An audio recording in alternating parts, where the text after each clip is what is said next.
Ag Campáil Cois Farraige. Pictiúr a haon.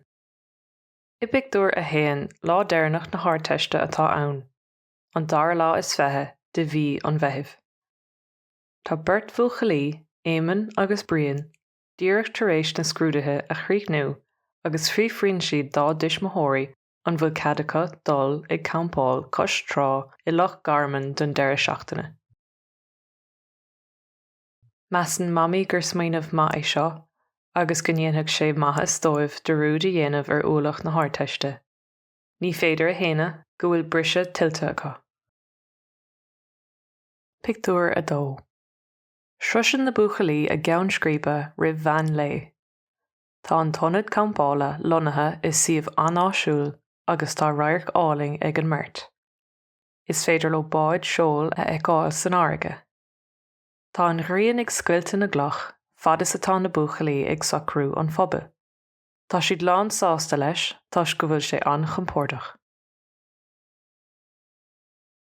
Tá an bheirt ag buin tainmh as an tíirse tar éis an stadéir ar fad. Is mór an faoisimh dómh é. Pictiúr a trí. I pictiúr a trí tá éimeann agus brian ag sú na gréine Cois Trá. Tá siad ag tapú na deise mar is anmh a bhíonn lá chomhdheas sin a gcuing sa tír seo. I bhfeatach na súl, tosíonn sé ag steala báistí, agus ritheann an bheirt i dtreo an phobal. Úsáideann brian a thuála chun an leabhar a bhí á léamhaige a chosint ón máisteach. Pictiúr a 4.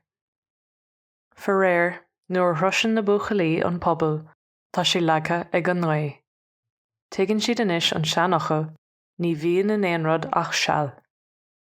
Tá scamadh roimhe ag bagairt os a gcionn agus tá crann ag lúba de dheasca na gaotha. Tá na buachalaí i grúchás agus fluc go crackan freisin.